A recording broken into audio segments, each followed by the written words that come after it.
नमस्कार, मी स्नेहा. आपण पाहताय पुढारी न्यूज. आमच्या हेल्थ टॉक या विशेष कार्यक्रमामध्ये आपलं स्वागत. सुरक्षित गर्भधारणा, आधुनिक काळजी आणि व्यवस्थापन या विषयावर आज आपण चर्चा करणार आहोत आणि त्यासाठी आपल्या पुढारी न्यूजच्या स्टुडिओमध्ये आलेले आहेत मेडिकोर हॉस्पिटल्स पुणेच्या senior consultant gynaecologist doctor Nutan Vanjare Nikam. Doctor Nutan यांचं स्वागत करूया. डॉक्टर, स्वागत तुमचं आमच्या स्टुडिओमध्ये. धन्यवाद मॅडम. तर आज डॉक्टर नूतन यांच्याशी आपण फार महत्त्वाच्या विषयावर चर्चा करणार आहोत. त्या मार्गदर्शन सुद्धा करणार आहेत आणि प्रेक्षकांसाठी एक महत्त्वाची सूचना, तुम्ही सुद्धा डॉक्टर नूतन यांना प्रत्यक्ष फोन करून विचारू शकता. लाईव्ह आमचा फोन इन कार्यक्रम आहे, त्यामुळे तुम्ही फोन उचला आणि लगेच आमच्या स्टुडिओचे क्रमांक फिरवा आणि लगेच फोन करा. तर डॉक्टरांनी थोडक्यात ओळख करून देते. डॉक्टर नूतन या गेल्या 10 वर्षांपासून अधिक काळ त्यांचा अनुभव आहे या वैद्यकीय क्षेत्रामधला आणि स्त्रीरोग तज्ज्ञ, प्रसूतीशास्त्र तज्ज्ञ आणि वंध्यत्व उपचारांमध्ये डॉक्टर नूतन यांना विशेष प्रावीण्य आहे. तर उच्च जोखमीच्या गर्भधारणेचं व्यवस्थापन कसं करायचं, सामान्य आणि सिझेरियन प्रसूती, तसंच लेप्रोस्कोपिक आणि हिस्टेरोस्कोपिक शस्त्रक्रिया, IVF आणि ART वरचे विशेष उपचार आणि ओव्ह्युलेशन, इंडक्शन, एम्ब्रियो ट्रान्सफर तसंच कॉस्मेटिक गायनोकोलॉजीमध्ये त्यांचा विशेष अनुभव आहे. तर महिलांना सर्वोत्तम आरोग्य सेवा, वैद्यकीय सेवा मिळाव्यात यासाठी त्या नेहमीच आग्रही असतात आणि उपचार पद्धती तसंच गर्भधारणेविषयीच्या प्रवासाविषयी सहज मार्गदर्शन शैली ही डॉक्टर नूतन यांचं वैशिष्ट्य आहे. आणि तुम्हाला जर डॉक्टर नूतन यांना काही प्रश्न विचारायचे असेल तर तुम्ही आता आमच्या या शोमध्ये फोन करू शकता. त्यामुळे पुढारीचे हेल्पलाईन नंबर सध्या आम्ही डिस्प्ले केलेले आहेत. हे नंबर्स तुम्हाला तुमच्या टीव्ही स्क्रीनवर दिसतात, ते नोट डाऊन करून घ्या. या नंबरवर कॉल करा आणि आमच्या कार्यक्रमात सहभाग नोंदवा, आपल्या शंका कुशंका विचारा. चला तर मग सुरुवात करूया. तर सगळ्यात आधी मी डॉक्टर नूतन यांना विचारणार आहे की डॉक्टर, आई होण्याचं स्वप्न प्रत्येक महिलेचं असतं, दाम्पत्याचं लग्न होतं, मग आई बाबा होण्याचं स्वप्न प्रत्येकाचं असतं. मात्र या आधुनिक काळामध्ये गर्भधारणेसंदर्भातली कुठली काळजी महत्त्वाची आहे? पहिली गोष्ट एक लक्षात ठेवा की गर्भधारणा हा आजार नाही आहे, ही एक आपली काळजीवाहूक हे पिरियड आहे. यामध्ये आपण योग्य आहार, व्यवस्थित आपली झोप घेणे, कमीत कमी 6 ते 8 तास झोप असली पाहिजे. पाण्याचा इंटेकही कमी, साधारणतः 3 ते 4 लिटर असला पाहिजे. तसेच ताणमुक्त जीवन, स्ट्रेस जेवढा कमी करता येईल या आपल्या 9 महिन्याच्या पिरियडमध्ये ते आपण फॉलो केलं पाहिजे. आणि डॉक्टरांनी दिलेला ज्या काही सल्ला असतो, म्हणजे फॉलिक ॲसिड वेळेवर घेणे, त्याचबरोबर योग्य वेळी जाऊन तुमची उपचाराची जी तारीख असेल त्यावेळेस तुमचा फॉलोअप घेणे, जेणेकरून आपल्याला हा जो आहे 9 महिन्याचा पिरियड व्यवस्थित आपण त्याच्यासाठी पुढे जाता येतो. येस, नक्की नक्कीच. लेकिन आपण डॉक्टर नूतन, काय या सगळ्यात ना हल्ली हाय रिस्क प्रेग्नन्सी खूप धोका आहे, जोखमीची प्रेग्नन्सी या संकल्पना आपण जास्त ऐकतो, या सगळ्या गोष्टी जास्त कानावर येतात. म्हणजे हे काय नेमकं? हे बघ स्नेहा, हाय रिस्क प्रेग्नन्सी म्हणजे सर्वात प्रथम मी माझ्या सगळ्या गर्भवती मातांना हे सांगेल की घाबरू नका. ठीक आहे. हाय रिस्क प्रेग्नन्सी म्हणजे काय की ज्या आई किंवा माता किंवा बाळ यांना गर्भधारणेच्या प्रोसेसमध्ये जीवाला धोका होऊ शकतो किंवा काही कॉम्प्लिकेशन्स किंवा गुंतागुंती निर्माण होऊ शकतात, अशा यांना आम्ही या हाय रिस्क प्रेग्नन्सीमध्ये वर्गीकरण करतो. तर उदाहरणार्थच द्यायचं झालं तर आता प्रेग्नन्सी जी आहे ती 18 वर्षाच्या खाली असेल किंवा 35च्या वर असेल तरी असं होऊ शकतं. किंवा काही पेशंट्स, काही आपल्या गर्भवती माता, त्यांना BP किंवा शुगर किंवा इतर हृदयरोगाचे जे आजार असतील त्यामुळे आपण ह्यांना हाय रिस्क कन्सिडर करू शकतो. तसेच कधीकधी ट्विन प्रेग्नन्सीज किंवा आपला जो काही प्लासेंटा किंवा वार म्हणतो आपण, ते जर गर्भपिशवीच्या खाली असेल तर अशाही वेळेस आपण ह्यांना हाय रिस्क प्रेग्नन्सीमध्ये कन्सिडर करतो.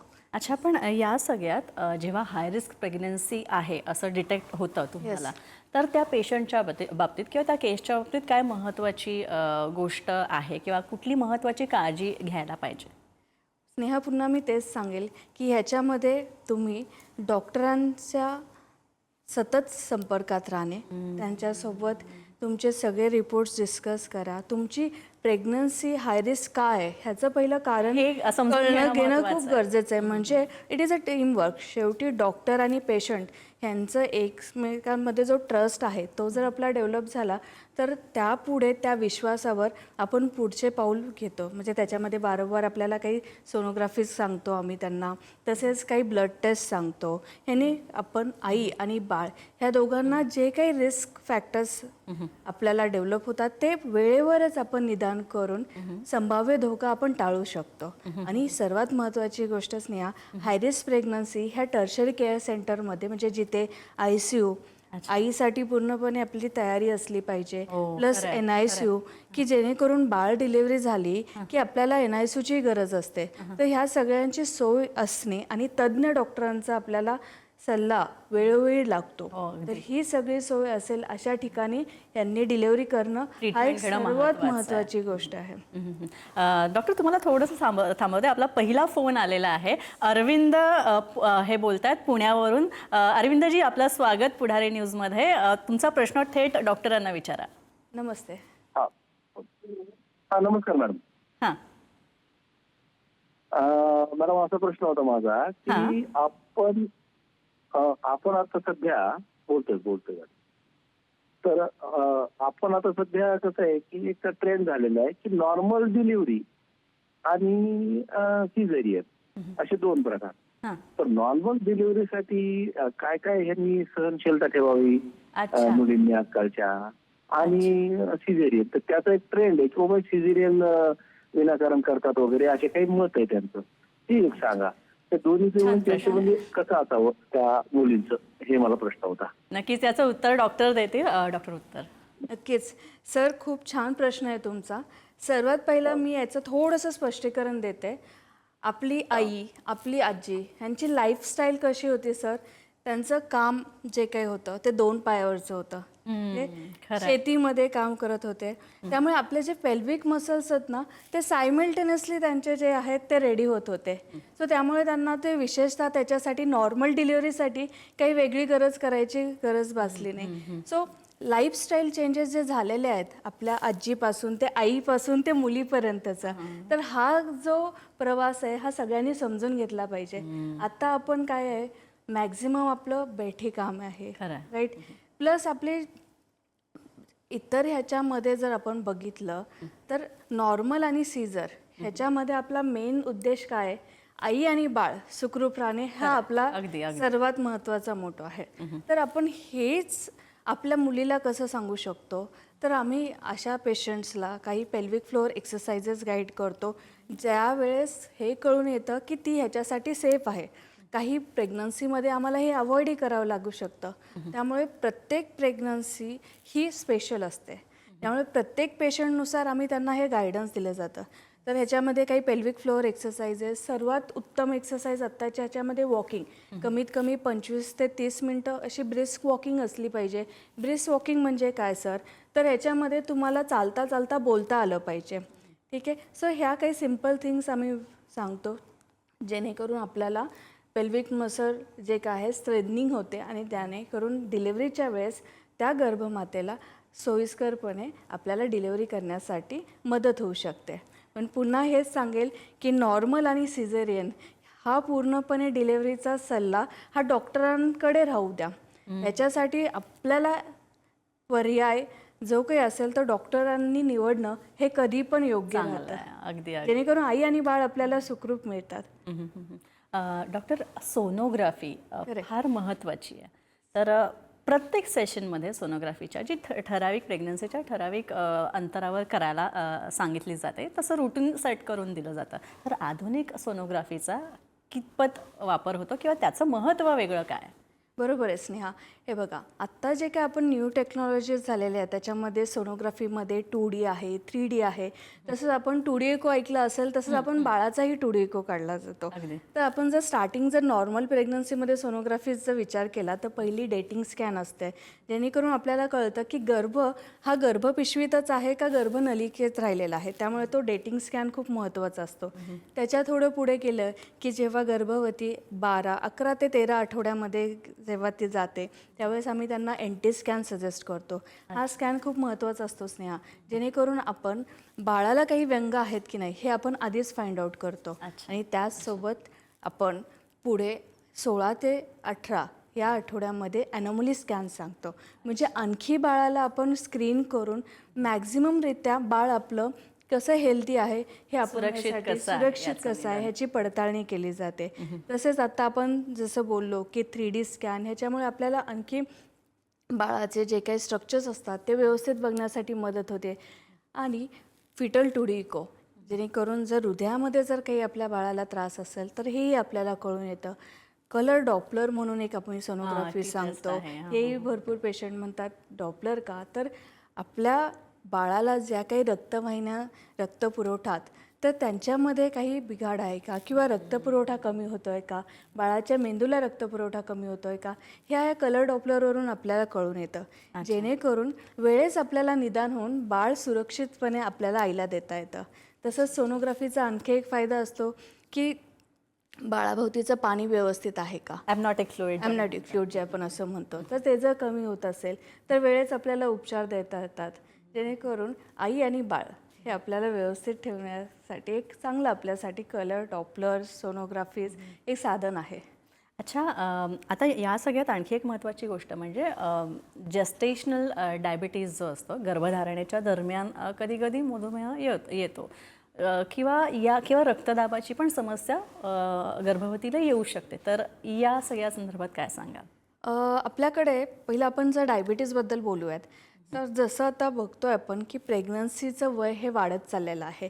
त्यामुळे जसे 30च्या किंवा 35च्या याच्यामध्ये ज्या गर्भवती महिला आहेत त्यांच्यामध्ये डायबिटीज किंवा यांचा त्रास होण्याचे चान्सेस जास्त आहेत. एक तर त्या मातेला आधीपासूनच शुगर किंवा साखरेचा त्रास असू शकतो किंवा तो प्रेग्नन्सी दरम्यानही डेव्हलप होऊ शकतो.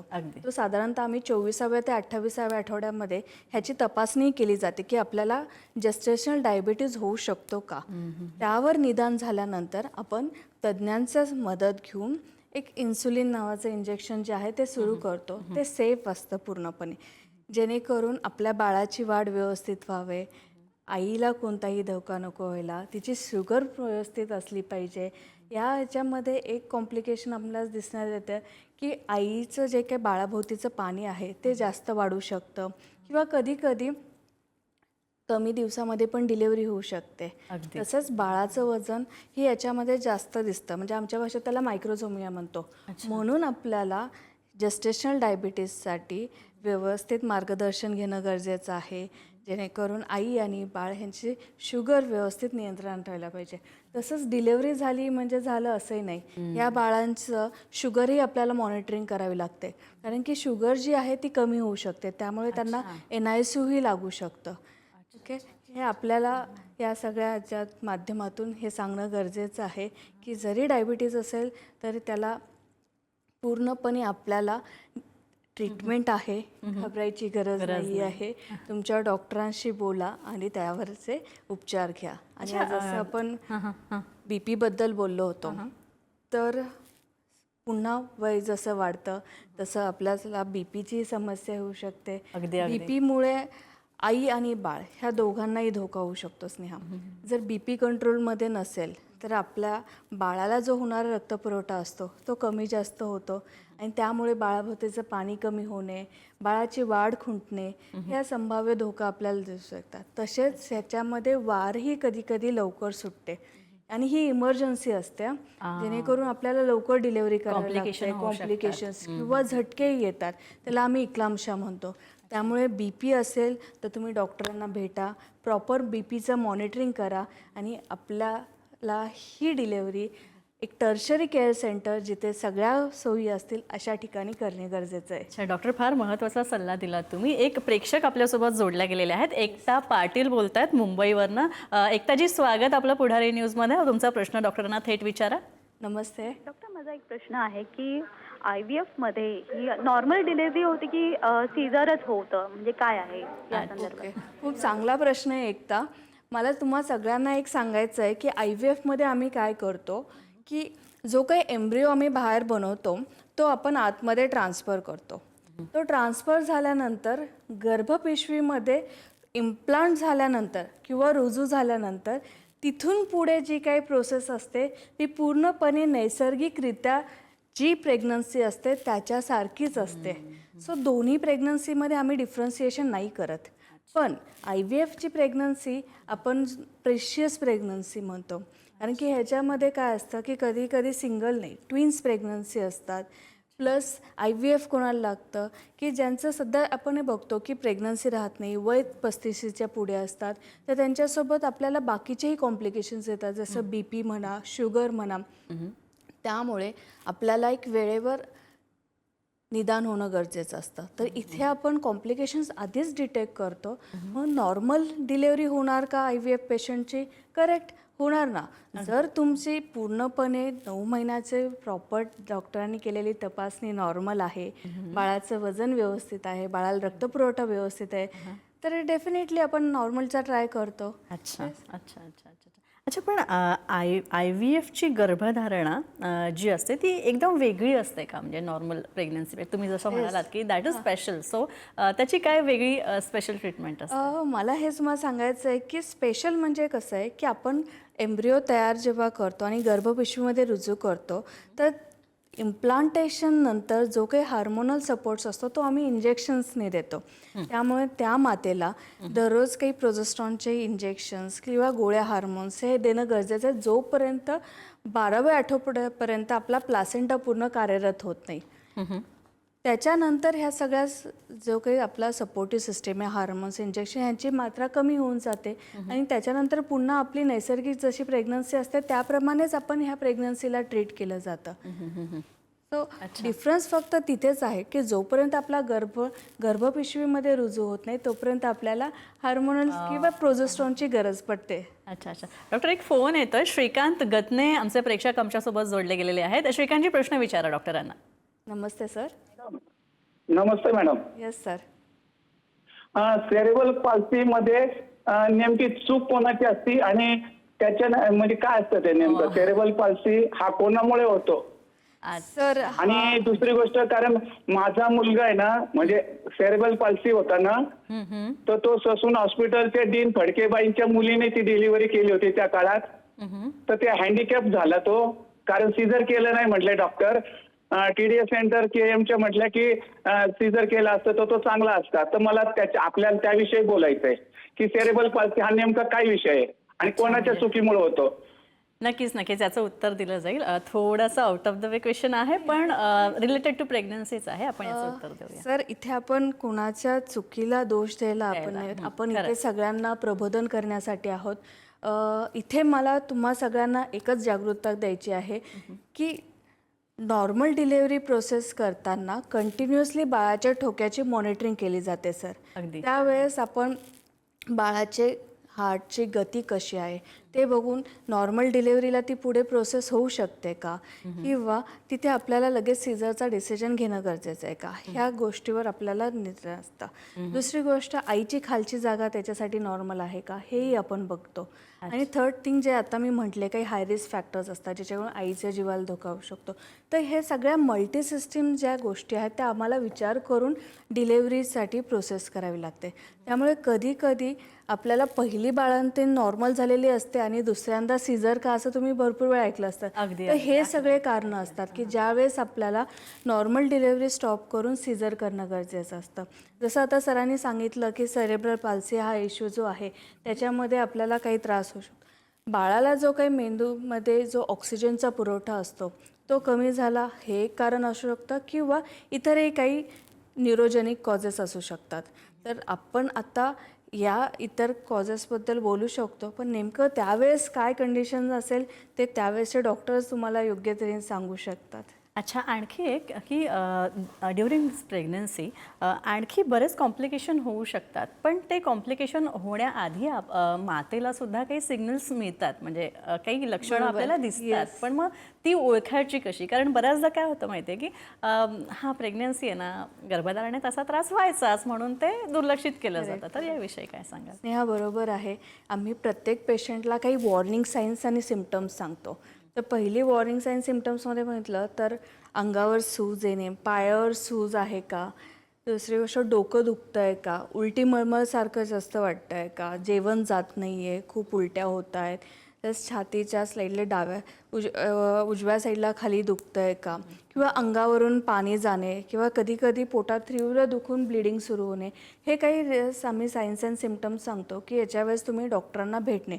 तसेच या बाळाच्या हालचालीसाठी पण आम्ही त्यांना मॉनिटरिंग करायला सांगतो की जर तुम्हाला बाळाची हालचाल कमी जास्त जाणवली तर तुम्ही ही गोष्ट तुमच्या डॉक्टरांना सांगणे आणि त्वरित त्याच्यावर तुमचा इलाज घेणे. अच्छा, आपण आणखी एक की या आधुनिक काळामध्ये आता ही जी काही प्रेग्नन्सी किंवा डिलिव्हरीशी संबंधित टेक्नॉलॉजी आलेली आहे त्याच्यामुळे मातामृत्यू असो किंवा बालमृत्यू असो याचं प्रमाण काहीतरी खूप कमी झालेलं आहे. ही खूप चांगली गोष्ट घडलेली आहे. ही खूप चांगली गोष्ट आहे की आत्ता जे आपण ज्या पद्धतीने चाललो आहे सायंटिफिक वेने, आणि यासाठी आपल्या ज्या माता आहेत त्या आम्हाला सपोर्टही करतात की नवीन टेक्नॉलॉजीला अडॅप्ट होत आहेत. जसं आता बघतोय आपण टेलिकम्युनिकेशन प्लस तुमचं माध्यम जे आहे जे हेल्थ टॉक, ह्याच्यामुळे आम्ही पेशंटच्या अधिक जवळ गेलेलो आहोत. त्यामुळे फर्स्ट इज अवेअरनेस, म्हणजे पेशंटची जागरूकता वाढलेली आहे. सगळ्याच गोष्टी ह्या प्रेग्नन्सीमध्ये होतात, हे नॉर्मल आहे हे कन्सिडर न करता काय हाय रिस्क आहे हे आता पेशंटचे आजूबाजूचेही म्हणजे आई वडील सासू सासरे ह्यांनाही हे कळतं आहे की ही आता आपली हाय रिस्क प्रेग्नन्सी आहे. आणि त्यामुळे ह्यांना आपण लवकरात पिकअप करून पुढचे कॉम्प्लिकेशन्स गुंतागुंतीच्या गोष्टी ह्या लवकर डिटेक्ट करतात.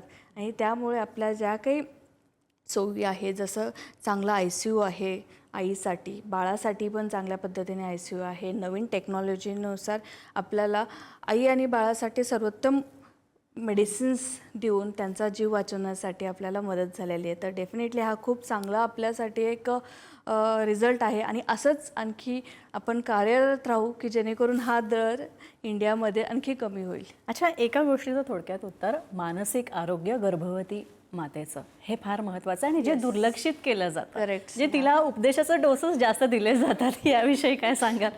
स्नेहा बरोबर बोलली आहेस. आधी जे आहे पूर्णपणे प्रेग्नन्सीचं गायडन्स हे आपले जे काही मोठे आहेत, घरातले बुजुर्ग घरातले मंडळी पुरुष, सगळी. ते प्लस घरगुती उपचार ह्यांच्यावर सल्ल्याने होतात. त्यावेळेस मानसिक आरोग्य आपलं बाजूलाच, कधी असं ऐकलंही गेलं नसेल. पण आत्ताची पिढी ह्या बाबतीत खूप जागरूक आहे. मानसिक आरोग्यालाही आपण तेवढंच प्राधान्य दिलं पाहिजे. जसं स्ट्रेस, तणाव, ह्याच्यामुळे आई आणि बाळ ह्या दोघांच्याही याच्यावर परिणाम होता स्नेहा.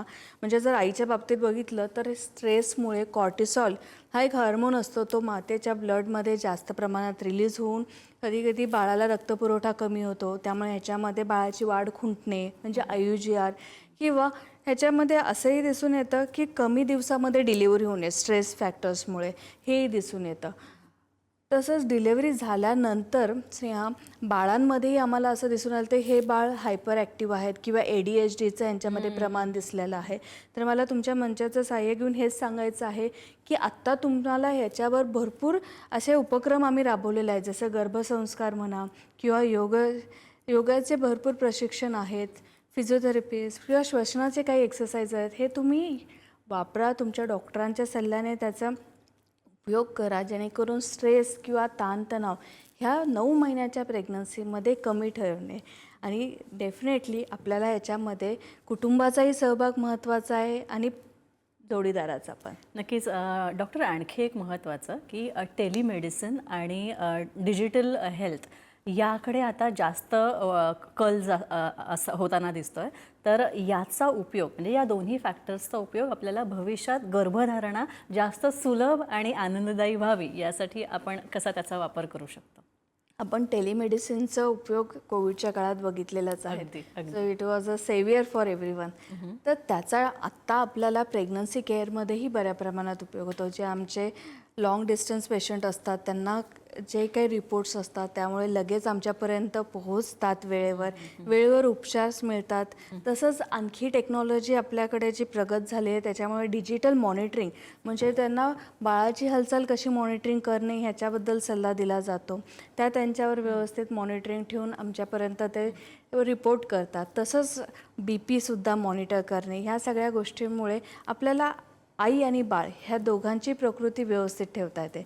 तसेच ह्याच्यामध्ये आपल्याला भविष्यामध्ये आणखीन टेक्नॉलॉजी अपडेट होतील, म्हणजे AI रिलेटेड जे काही आपण मार्गदर्शन पेशंटला खूप इझिली मिळतील. प्लस 24/7 आवर्स ह्यांच्यासाठी काही चॅट्स AI थ्रू उपलब्ध मिळतील की जेणेकरून कुठल्याही वेळी कुठल्याही गर्भवती मातेला काही प्रश्न असतील तर ते सॉल्व केले जातील. काही पर्सनलाइज इक्विपमेंट्स पण येतील जेणेकरून बाळाची मॉनिटरिंग आणि आईला कळा येत आहेत का हेही डॉक्टरांना लगेच कळून येतील. तर फ्युचर तर ह्याच्यामध्ये भरपूर आहे आणि डेफिनेटली आपली माता ही आणखीन सुरक्षित होईल ह्याच्यासाठी आपण पूर्ण प्रयत्न करतो आहे. अच्छा, डॉक्टर नूतन मेडिकल हॉस्पिटलमध्ये सिनियर कन्सल्टंट गायनेकोलॉजिस्ट म्हणून तुम्ही काम करताय आणि या हॉस्पिटलमध्ये काम करताना अशा अनेक केसेस तुम्ही बघितल्या असतील आणि मेडिकोवर खरं तर हा ब्रँड खूप चांगल्या वर्ल्ड क्लास ट्रीटमेंटसाठी प्रसिद्ध आहे. तर गर्भवतींसाठी कशा प्रकारे इथे ट्रीटमेंट्स आहे त्याबद्दल थोडंसं सांग. मेडिकल हॉस्पिटल इंद्रायणनगर भोसरी इथे आपण सर्व मातांना मला हेच सांगायचं आहे की टर्शियल लेवल केअरची आपण ट्रीटमेंट देतो. म्हणजे सामान्य प्रेग्नन्सीपासून ते हाय रिस्क प्रेग्नन्सी इथे आपण हँडल करतो. तसंच प्रीटर्म डिलिव्हरीज किंवा ज्यांच्यामध्ये लवकर डिलिव्हरीज होण्याचे चान्सेस असतात त्यांच्यासाठी आपल्याकडे NICU अवेलेबल आहे. ज्यांच्या मातेला कधी ICUची गरज असेल तर असं पूर्णपणे ICU विथ ऑल कन्सल्टंट की जे तज्ज्ञ ह्याचे डॉक्टर्स आहेत तेही आपल्याकडे अवेलेबल आहेत. So we are ready for all the complications जेणेकरून आपली पेशंट गर्भवती माता इथून सुरक्षित डिलिव्हरी करून बाळ तिचं सुरक्षित घरी घेऊन जाऊ शकते. अच्छा, डॉक्टर नूतन ॲज अ प्रसूती तज्ज्ञ गायनेकोलॉजिस्ट म्हणून आणि महिला रोग तज्ज्ञ म्हणून महिलांना तुम्ही काय सल्ला द्याल? म्हणजे ज्यांना विशेषतः ज्यांना आई व्हायचं आहे किंवा आई होण्यासाठी त्या गर्भधारणेसाठी स्वतःचं शरीर तयार करणं महत्त्वाचं आहे तर त्या दृष्टीने काय सांगा?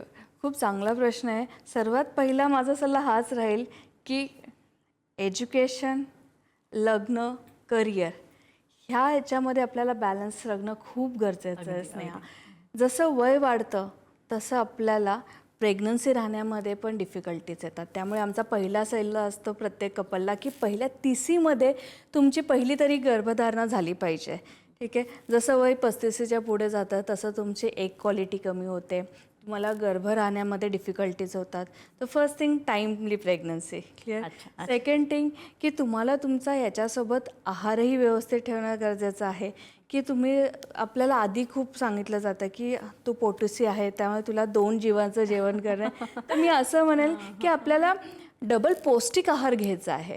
ठीक आहे. सो आम्ही अशा पेशंटला काय सांगतो की तुम्ही दर 2-2 तासाने हेल्दी आणि स्मॉल क्वांटिटीमध्ये जेवण करणे जेणेकरून चंक्समध्ये की तुमची एनर्जी लेवल मेंटेन राहते, तुम्ही बाळालाही पोषक आहार देतात आणि हेल्दी राहतात. So diet and third thing yes exercise, म्हणजे सिम्पल एक्सरसाइज जसं मगाशी बोलले की वॉकिंग ही बेस्ट एक्सरसाइज आहे. तुम्ही अर्धा तासही तुम्ही दिवसातून एकदा वॉकिंग एक्सरसाइज केली याच्यामध्ये तर तुमचे पेल्विक मसल्स तुमच्या त्याच्यासाठी रेडी होतात. आणि जस्ट तुम्हाला काही वाटलं तर डॉक्टर हा तुमच्या हाकेच्या अंतरावर आहे. नक्कीच डॉक्टर आहेत. मेडिसिन्स तुम्ही डॉक्टरांना न विचारता घेऊ नका आणि सोशल मीडियावर जी काही माहिती मिळते त्याच्यावर आंधळेपणाने विश्वास ठेवू नका. डॉक्टरांचा सल्ला घ्या आणि मगच पुढे जा. नक्कीच अत्यंत महत्त्वाचा विषय आणि जाता जाता अत्यंत मोलाचा सल्ला डॉक्टर नूतन यांनी दिलेला आहे. डॉक्टर नूतन यांचं तुम्हाला मार्गदर्शन घ्यायचं असेल तर नक्कीच तुम्ही जे स्क्रीनवर नंबर दिलेले आहेत ते संपर्क क्रमांक टिपून घ्या आणि तुम्ही सल्ला घेऊ शकता डॉक्टरांचा. डॉक्टर नक्कीच तुम्हाला मार्गदर्शन केले. डॉक्टर नूतन, पुन्हा एकदा तुमचे खूप खूप आभार. तुम्ही आमच्या स्टुडिओत आलात आणि खूप छान मार्गदर्शन प्रेग्नन्सी गर्भधारणेविषयी केलं त्याविषयी. धन्यवाद स्नेहा. येस. यानंतर इथेच थांबतोय हेल्थ टॉकमध्ये. नमस्कार.